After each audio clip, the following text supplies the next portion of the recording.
Please.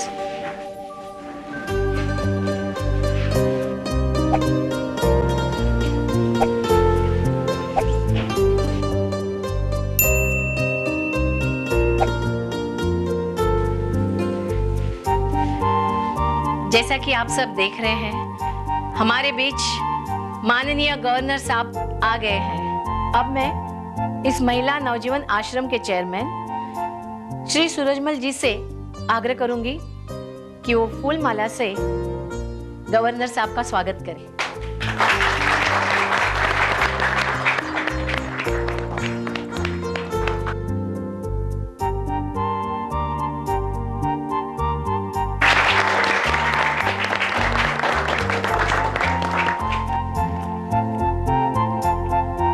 हमारे आश्रम की शीला अपने हाथों से बनाया हुआ गवर्नर साहब का रेखाचित्र गवर्नर साहब को भेंट देना चाहती है।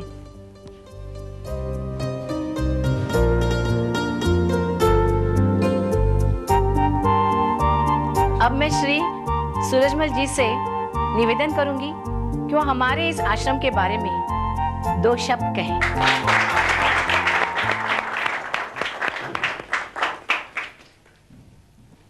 माननीय गवर्नर साहब, हमारे आश्रम के सभी ट्रस्टीज, हमारी संचालिका सरला जी, यहाँ उपस्थित अतिथिगण, हमारे लिए आज ये खुशी की बात है कि हमारे आश्रम ने आज 25 साल पूरे कर लिए।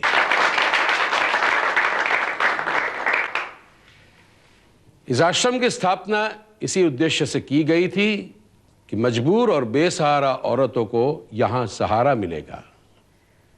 जिन्हें अपने घर परिवार से ठुकराया जाता है, उन्हें यह आश्रम आश्रय देता है। इस आश्रम में आने वाली ज्यादातर औरतें नाजायज बच्चों की मां होती है। यहां आने के बाद बच्चों की पूरी देखभाल करना, उनके जन्म की पूरी सुविधा प्रदान करना, यही आश्रम का मुख्य कर्तव्य है, मुख्य कार्य है। अंत में मैं अधिक समय न लेकर गवर्नर साहब को यहां पधारने के लिए धन्यवाद देता हूं। हमारे सभी ट्रस्टीज की सराहना करते हमारी संचालिका सरला जी की खास तौर पे सराहना करता हूं। आज ये आश्रम जो कुछ भी है, इन्हीं की बदौलत है।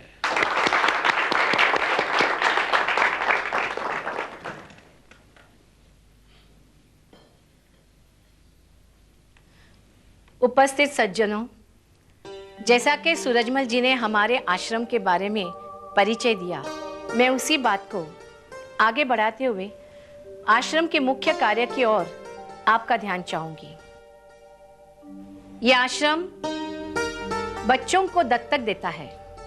जो भी जरूरतमंद माँ बाप बच्चे गोद लेना चाहें, उन्हें यह आश्रम बच्चे गोद देते हैं। अब हम सब में से किसी के भी दिमाग में ये सवाल आ सकता है कि बच्चों को गोद क्यों दिया जाता है, ये बच्चे क्यों दत्तक दिए जाते हैं। उसके पीछे एक ही भावना है, एक ही विचार है कि इन बच्चों की अच्छी तरह परवरिश हो सके, उनका भविष्य अच्छा बन सके। वैसे तो ये आश्रम बच्चों को अपनी मां से अलग नहीं करना चाहता, लेकिन बच्चों के भविष्य के लिए ये बहुत जरूरी है।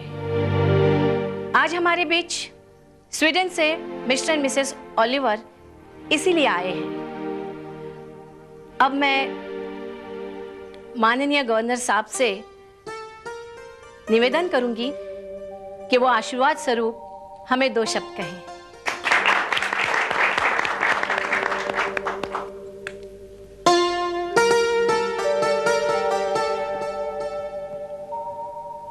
सूरजमल जी, सरला जी और यहाँ पर मौजूद तमाम हजरात, मैं आज इस जलसे में शरीक होकर अपने आप को खुशकिस्मत मानता हूँ। ये आश्रम पिछले 25 साल से जो काम कर रहा है, वो इंसानियत का काम है, बहुत नेकी का काम है। बेसहारा और मजबूर औरतों को पनाह देना और इस आश्रम के बच्चों को ऐसे लोगों के हाथों में सौंपना, जो कि उनको अपने बच्चों की तरह प्यार कर सकें और उनकी अच्छी तरह देखभाल कर सकें। ये बहुत ही काबिल तारीफ काम है। मैं इस आश्रम से जुड़े सब लोगों को बधाई देना चाहता हूं और उम्मीद रखता हूं कि ये नेक काम वो हमेशा जारी रखेंगे। और मैं ये भी चाहूँगा कि मिस्टर एंड मिसेस ओलिवर जैसे और लोग सामने आएं और इस आश्रम के बच्चों को गोद लेकर इस नेक काम को बढ़ाने में मदद करें। शुक्रिया।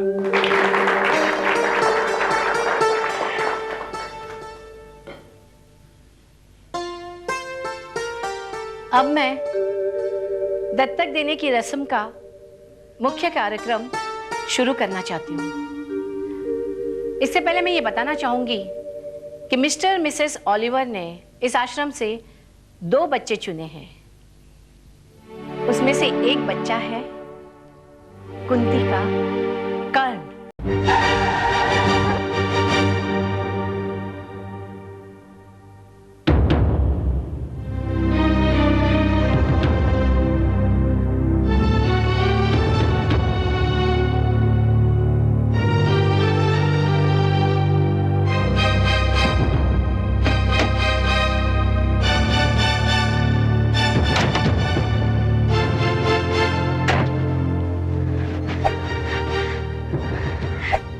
सुनिए भैया, यहाँ कहीं शादी हो रही है क्या? आपको किसकी शादी में जाना है बताइए?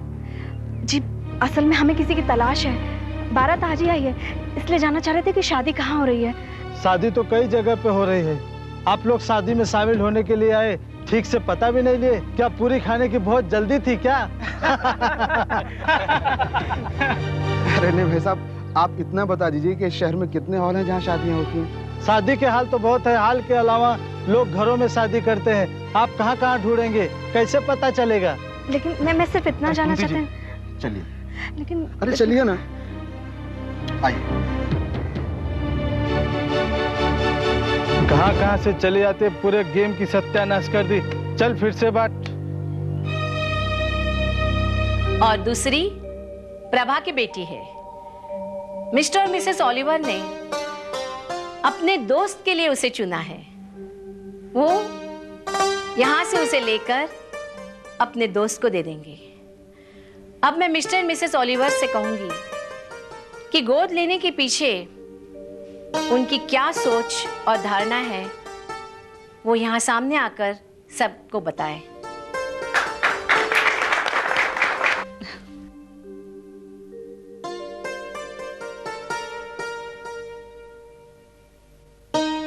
थैंक यू सरला जी। हम स्वीडन से इंडिया सिर्फ इसलिए आया कि हमारा पेरेंट्स इंडिया का था और हम चाहता था कि हम इंडियन बच्चा ही गोद लें। बिना अपने बच्चा के कितना दुख, कितना तकलीफ होता है, वो दुख, वो तकलीफ हम महसूस किया। But today we are very happy. इस आश्रम से बच्चा गोद लेने के बाद हमारा हर दुख, हमारा हर तकलीफ खत्म हो जाएगा। बट यहाँ से बच्चा गोद लेने से पहले हम एक बात कहना चाहता है। हम यहाँ से बच्चा गोद लेके जा रहा है, बट इसके बाद हम नहीं चाहेगा कि बच्चे की रियल माँ, आई मीन टू से उसकी असली माँ हमारे लिए किसी किस्म का कोई प्रॉब्लम खड़ा करे। इसलिए हम अपने बारे में, अपने स्वीडन के एड्रेस के बारे में सरला जी के अलावा किसी को नहीं बता के जा रहा। एंड सरला जी ने हमसे प्रॉमिस किया कि वो हमारे बारे में किसी को नहीं बताएगा। एंड आई एश्योर यू कि हम बच्चे को रियल मदर जैसा ही प्यार देगा और बच्चे को किसी किस्म की कोई तकलीफ नहीं होगा। I assure you that. सुनिए भाई साहब, क्या आप बता सकते हैं यहाँ कहीं आसपास शादी हो रही है क्या? शादी? अरे तो शादियों का मौसम है, लगन के दिन चल रहे हैं। आज तो कई जगहों पे शादियां हो रही हैं। नहीं, बारात आज ही आई है, कुछ देर पहले। ऐसे में आपसे कैसे बता सकता हूँ कि कौन सी बारात अभी आई है? आपको किस शादी में जाना है, वहाँ का कुछ पता ठिकाना आपके पास है क्या? नहीं, पता ठिकाना तो नहीं है। पता ही नहीं, फिर आप राह चलते किस किस से पूछती फिरेंगी? ऐसे तो बता पाना बहुत ही मुश्किल होगा। थोड़ी देर पहले सब्जी मंडी से होकर एक बारात गुजरी है, लेकिन वो किसके घर गई इसका हमें कुछ पता नहीं। ऐसा करो, आप आज जहाँ जहाँ शादी हो रही है आप सब जगह जाकर देखिए, शायद आपको वो बारात मिल जाए जिसमें आपको शामिल होना है। चलता हूँ।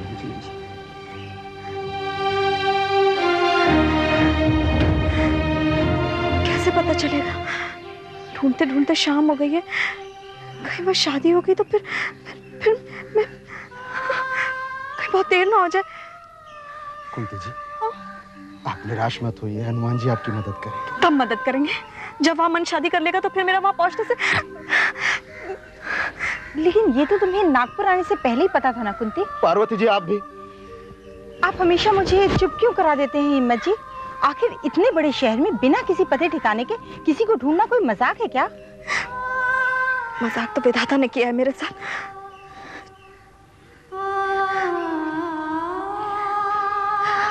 अरे सुनिए सुनिए भैया, क्या क्या क्या आप कहीं शादी से आ रहे हैं या कहीं शादी में जा रहे हैं? क्यों, आपको क्या मतलब है?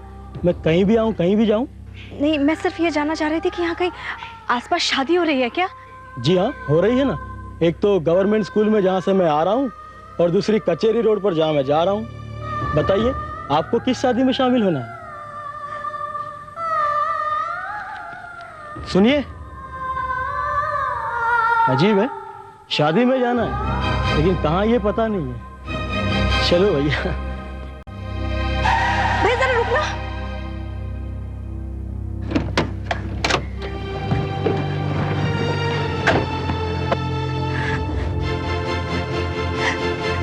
जी सुनिए। कौन है आप लोग? जी हम लोग बारात के साथ में हैं क्या?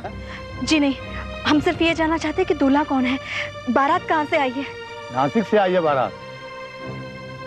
लाखों में एक है दूल्हा। मैंने अपनी बेटी के लिए लाखों में चुनकर पसंद किया है उसको। नहीं, दरअसल भाई साहब हम किसी को ढूंढ रहे हैं और हमें उसके बारे में कुछ नहीं मालूम। सिर्फ इतना मालूम है कि आज नागपुर में उसकी शादी है। दूल्हे का नाम क्या है? मन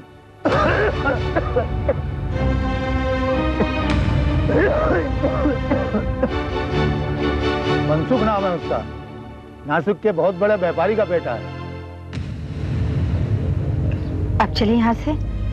जब आ ही गए हैं तो शादी के लड्डू खा के जाइएगा। नहीं साहब, धन्यवाद। अब जब इतनी दूर तक आए हैं तो मुंह मीठा करके जाने में क्या बुराई है? ठीक कहा आपने। ऐसे मौकों पर किसी के दरवाजे पर आया हुआ आदमी मेहमान कहलाता है। धन्यवाद साहब। इस आश्रम के चेयरमैन होने के नाते मैं मिस्टर ओलिवर और मिसेस ब्रिगेड को यह विश्वास दिलाना चाहूंगा कि उनके एड्रेस के बारे में यहां कोई भी जानने की कोशिश भी नहीं करेगा। हम सिर्फ इतना जानते हैं कि आप लोग स्वीडन से आए और इस आश्रम से बच्चा गोद लेकर स्वीडन वापस चले गए। भविष्य में आपको होने वाली असुविधा को हम महसूस करते हैं, इसीलिए स्वीडन में आप कहां रहते हैं कोई भी जानने की कोशिश नहीं करेगा। Thank you very much. Sarla ji, बच्चा लाइए।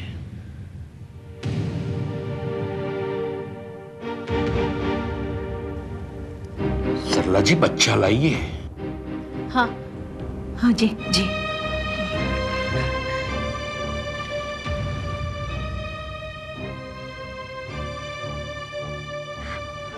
अब क्या करें, कैसे ढूंढे, कैसे पता चलेगा? जानती हैं कुंती जी, एक बार ऐसी उलझन हनुमान जी के सामने खड़ी हो गई थी जब वो सीता जी को ढूंढने लंका जा रहे थे। लेकिन हनुमान जी ने हर मुसीबत का सामना किया और सीता जी को अशोक वाटिका में ढूंढ लिया। तो हम भी ढूंढ लेंगे। लेकिन हमारी तलाश कैसे पूरी होगी? लोगों ने जो जो जगह बताई थी वो तो हमने सब ढूंढ ली है, लेकिन कुछ नतीजा नहीं निकला। कहीं ये शादी की खबर झूठी तो नहीं? सरला दीदी हमें झूठी खबर देकर नागपुर तक भेज देंगी। कैसी बातें करती हैं आप? हाँ, सरला दीदी हमारी भलाई चाहती है, वो तो हमारी किस्मत ही खराब है पार्वती। आपकी किस्मत बहुत अच्छी है, आप किस्मत को दोष क्यों देते हैं? और क्या कहूँ, सुबह से सब दौड़ धूप करके देख ली लेकिन कुछ पता नहीं चल रहा है हिम्मत जी। कुंती जी, अभी समय है और शादियों में चल के देख लेते हैं। शहर में 100 जगह शादियां हो रही हैं, हर जगह ढूंढते ढूंढते तो सुबह हो जाएगी। अब ढूंढना तो पड़ेगा। इस भाग दौड़ में मेरी तो कमर टूट गई है। सुबह से कुछ खाने को भी नहीं मिला। पता नहीं वहाँ आश्रम में क्या खाने को बना होगा। सब वहाँ मजे कर रही होंगी, मैं ही एक मुसीबत में फंस गई हूँ। पार्वती, तुम्हें एक दिन खाने के लिए नहीं मिला तो तुम्हारी ये हालत हो गई है। यहाँ मैं पल पल मर रही हूँ, इस बात का अंदाजा है तुम्हें? एक तरफ मेरे लिए तलाश है तो दूसरी तरफ कर्ण, वो कर्ण जिसे मैंने एक पल के लिए भी अपने से अलग नहीं होने दिया, उसे दूसरों के भरोसे छोड़ के आई हूँ। हिम्मत जी, मैं सरला दीदी को फोन करना चाहती हूँ, कर्ण का हाल पूछना चाहती हूँ। क्या यहाँ कहीं फोन है? फोन? हाँ वो है ना।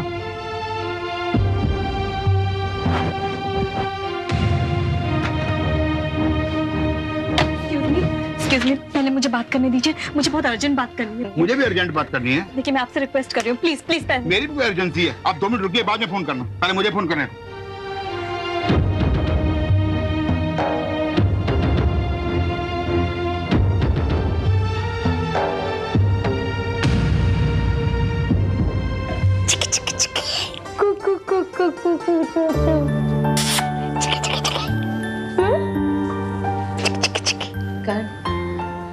चलो, अब इस आश्रम से विदा होने का समय आ गया है।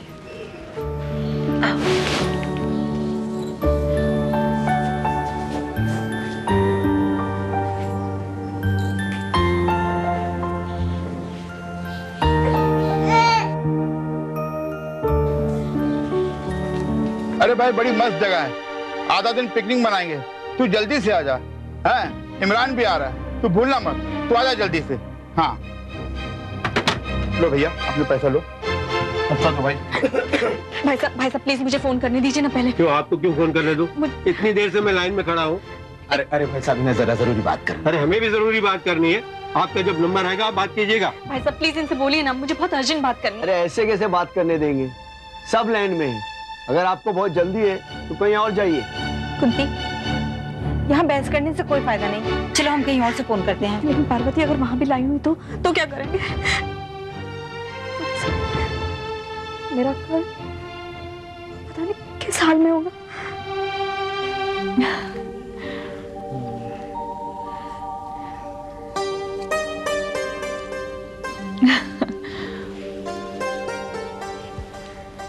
हाँ मैं नागपुर से बोल रहा हूँ। हाँ भाई आज ही तो सवेरे आया हूँ बारात में, एक शादी है, सोचा शादी के साथ साथ नागपुर की सैर भी कर लूंगा और आपसे मुलाकात भी हो जाएगी। अरे उसी की यार, जिसका बेटा किसी डॉक्टर के साथ कंपाउंडर था। आप उसे नहीं जानते, उसकी माँ है, बाप नहीं है। अरे आप छोड़िए ये सब, मैं आपके पास मिलने आ रहा हूँ, तब इत्मीनान से बैठ के बातें करेंगे। ओके सर, रखो फिर, बाय। ये लीजिए।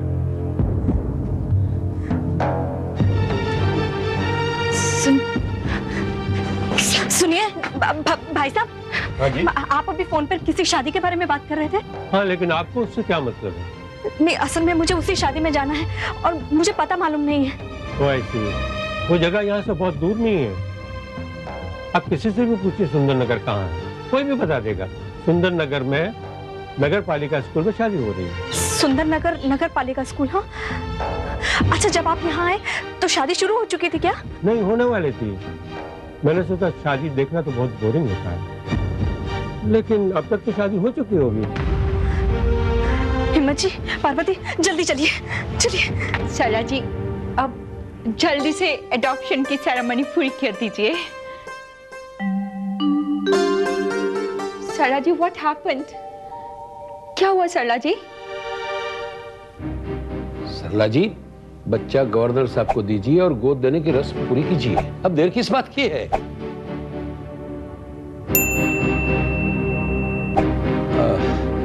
तुम बच्चे को गवर्नर साहब के हाथों में दे दो।